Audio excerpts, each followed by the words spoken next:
¿Qué tal? Muy buena tarde. El día de hoy vamos a hablar sobre los niveles de riesgo suicida. Este apartado es muy importante ya que en la actualidad datos epidemiológicos nos hablan de que se ha incrementado lo que son las tasas de intentos suicidas, ¿no? No solamente en población adulta, sino también en niños y adolescentes. Entonces hemos observado un incremento de los intentos pues con el paso del tiempo. En comparación con otros estudios previos.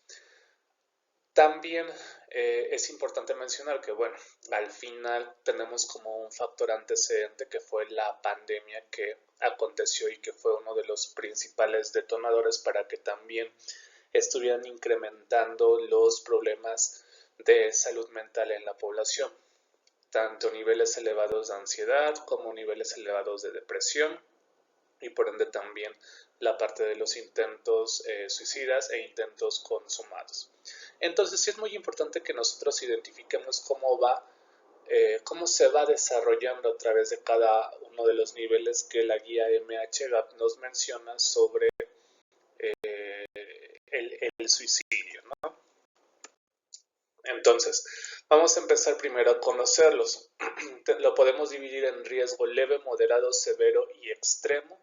Y existen 6 factores que están ligados justamente a cada uno de estos niveles, que son ideas suicidas, intención suicida, síntomas, control de impulsos, desesperanza y contexto. La parte de las ideas suicidas o pensamientos donde nosotros tenemos que empezar a prestar atención, bueno, cuando ya empiezan a aparecer en nuestra cabeza o en cabeza de las demás personas, ¿no? Hay pensamientos donde quizás ya no queremos estar aquí, que estaríamos mejor muertos, pero no lo concretamos como un quiero yo hacerlo, sino simplemente contemplo la posibilidad. Y de ahí ya nos está hablando de un riesgo leve. ¿Sí? ¿A qué nos referimos con esta parte de querer morir sin la parte de un riesgo que esté en el camino del suicidio? Bueno, justamente es la diferencia que vamos a tratar de plasmar. ¿Cuándo es que esto puede llegar a evolucionar? Bueno, cuando estas ideas ya más allá de un querer o contemplar la posibilidad ya empieza a ser frecuente e intenso y recurrente. O sea, no solamente hay pensamiento, sino también ya hay ideación. ¿A qué nos referimos con ideación? Que ya vienen imágenes de lo que es el suicidio, a diferencia de un pensamiento de querer estar muerto. Entonces, conforme se van agregando ideas e imágenes sin la necesidad de hablar directamente de un plan, y el riesgo va incrementando a un riesgo moderado. Pero ya cuando hay planes, ya podemos justamente empezar a hablar de un riesgo severo, casi inminente, de que la persona puede llegar a cometer un acto de esta índole. Entonces, es prestar atención a estos pensamientos que nosotros estamos teniendo, no darlos o echarlos en saco roto. Si contemplamos esta posibilidad de ya no querer estar aquí, es que porque probablemente podamos estar en un riesgo de leve, sin embargo, esto no quita que puede ir evolucionando. Cuando ya hay intentos suicida, el riesgo va incrementando conforme hay intentos previos. Es decir, si en años previos la persona trató de llevar a cabo un acto suicida, además en estos momentos, en el presente, la persona a lo mejor empieza a acomodar sus cosas, empieza a despedirse de las personas, empieza a escribir cartas o empieza incluso a aislarse de sus amigos, familiares, empieza a entregar pertenencias, ya es cuando nosotros estamos hablando de un indicador indirecto. Y este riesgo se vuelve severo, no solamente por esto que les acabo de mencionar, por indicador indirecto, sino porque ya la persona ya ha tenido intentos previos de suicidio en la historia de vida que ha tenido. Todavía aún más incrementa este riesgo. independientemente, por ejemplo, del hecho de que no hayan existido estos intentos previos, si tenemos estos indicadores conductuales, ya podemos estar hablando de un indicador severo. Probablemente en esa persona hayamos encontrado ciertos cambios en el estado emocional como tristeza, llanto fácil, pensamientos de culpa, desesperanza, incluso dificultad para solucionar problemas, aislamiento, problemas del apetito, problemas del sueño, que justamente pasamos al tercer punto, que vienen siendo los síntomas. A veces nosotros lo identificamos como pasajero, sin embargo, cuando nosotros observamos cada uno de estos síntomas, sí es importante no echarlos en saco roto, porque podemos estar hablando de estados emocionales de tristeza que pueden ir evolucionando a lo que es depresión.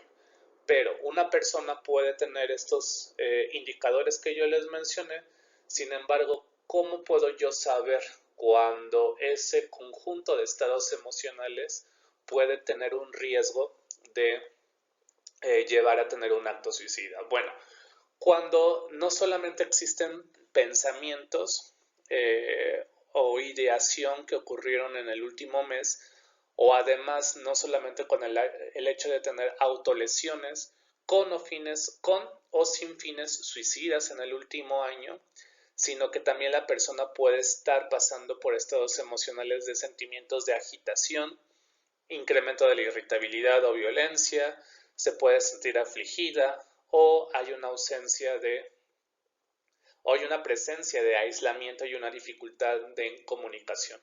Entonces, esos indicadores emocionales más los estados emocionales de depresión que les acabo de mencionar, en su conjunto ya podemos estar hablando de que la persona ya empieza a evolucionar en sus riesgos de cometer este acto suicida. Entonces sí es muy importante prestar atención a estos puntos, ya que nos puede estar hablando de que el riesgo va a ir incrementando poco a poco. No echar en saco roto, como les mencionaba, los síntomas leves de depresión, sino ir monitoreando en un momento todavía oportuno. ¿Qué pasa con el autocontrol, con el control de impulsos? Bueno, cuando ya la persona tiene un autocontrol deteriorado, es decir, que puede, ante estados emocionales de agitación, los puede vivir intensamente y aparte hay esta ausencia de comunicación, puede empezar a tener estos comportamientos de autolesiones sin fines suicidas. A lo mejor puede incluso llegarse a golpear eh, la cabeza con sus manos, arrancarse el cabello o incluso hacerse pequeñas cortaduras en los brazos, en las piernas o utilizar incluso colillas de cigarro para quemarse. Bueno, ya podemos estar hablando de un autocontrol deteriorado. Y eso, a pesar de que la persona a lo mejor verbalmente no reporte la intención, ya nos está colocando en un riesgo severo. Entonces, no podemos dar por hecho de que el hecho de que verbalmente no lo mencionen no significa de que podemos estar en una línea para cometer un acto suicida y hablar de un indicador o de un riesgo severo. ¿Qué pasa con la desesperanza? La desesperanza también forma parte de lo que es el cuadro de depresión. Entonces, estos sentimientos de no esperar nada del futuro o que mi futuro es incierto o que no voy a obtener nada bueno de ahí, pues ya nos da un indicador también sintomático y nos coloca en un indicador leve. Pero cuando esta desesperanza empieza a incrementar, ya sumando con todas estas variables que les acabo de mencionar, el riesgo va incrementando. Y bueno, finalmente tenemos lo que es el contexto. El aislamiento lo que ocasiona es que la persona reduzca sus redes de apoyo, ¿sí? No solamente de amigos, sino también familiares. Entonces la persona puede percibir que no tiene amigos o no tiene familia o no hay nadie quien la entienda o le entienda. Sin embargo, esta situación no significa de que necesariamente sea un hecho, sino simplemente es la percepción que está teniendo la persona producida por estos niveles de depresión que está teniendo en esos momentos. Sin embargo, en otros contextos, pues podemos llegar a tener contextos que realmente están ausentes, una familia ausente, el mismo aislamiento hace que la persona con estos pensamientos se aleje de sus amigos o de familiares donde no tenga este apoyo emocional. Entonces también justamente hablamos de que el riesgo se va a ir incrementando, porque yo como persona percibo mi ambiente poco seguro, ausente o incluso hostil, cuando observamos a lo mejor por parte de la familia que existe violencia psicológica, verbal, incluso física, o simplemente están ausentes, ¿no?, del mismo estado emocional que tiene la persona con estos pensamientos. Entonces, sí es muy importante prestarle atención a cada uno de los comportamientos que nosotros observamos en nuestras personas queridas, en nuestros conocidos o en nuestros amigos, ya que es lo que el ser humano al final de cuentas manifiesta conductualmente hablando. Es muy complicado identificar los pensamientos y las emociones a menos que nosotros le preguntemos o la misma persona nos exprese. Entonces siempre hay que tener una actitud de empatía y de querer conocer qué es lo que está viviendo la persona en esos momentos, con la finalidad de poder recabar información e identificar que no solamente las conductas que está teniendo me puede hablar de un riesgo, sino yo tengo otras variables como el pensamiento y los estados emocionales que justifican aún más mi percepción de que la persona está en un riesgo de cometer un acto suicida. Y separar principalmente los estados emocionales de depresión, no descartar el hecho de que no va a ir evolucionando ese estado emocional a tener síntomas particulares que nos pueda hablar de un pensamiento o incluso un posible atentado pues contra la vida de la persona. Sí es muy importante hablar de que esto puede pasarle a cualquier tipo de persona considerando estos factores que les acabo de mencionar. Sin embargo, todavía una variable más que incrementa la probabilidad es la presencia de trastornos mentales, ya como tal diagnosticados. Entonces, todo eso nos habla justamente de ir incrementando la probabilidad en que esto también pueda estar presente. ¿Dónde nosotros lo podemos encontrar? Principalmente en estados emocionales de depresión, a lo mejor rasgos límite de la personalidad o incluso bajo el efecto del consumo de sustancias, en trastornos psicóticos, trastornos bipolares, incluso algunos trastornos del espectro ansioso. Entonces es prestarle atención a todas estas variables para que pueda la persona recibir un tratamiento oportuno o incluso poder identificarse en un riesgo leve, pero poder buscar atención psicológica para poder evitar y prevenir el avance de estos niveles hasta llegar justamente al acto. Sí es muy importante también mencionarles que las personas no tienen la intención de matarse o de querer o de ya no querer estar aquí, sino simplemente es que ya no pueden manejar o no saben cómo manejar esos estados emocionales y la única alternativa que están percibiendo es quitarse la vida.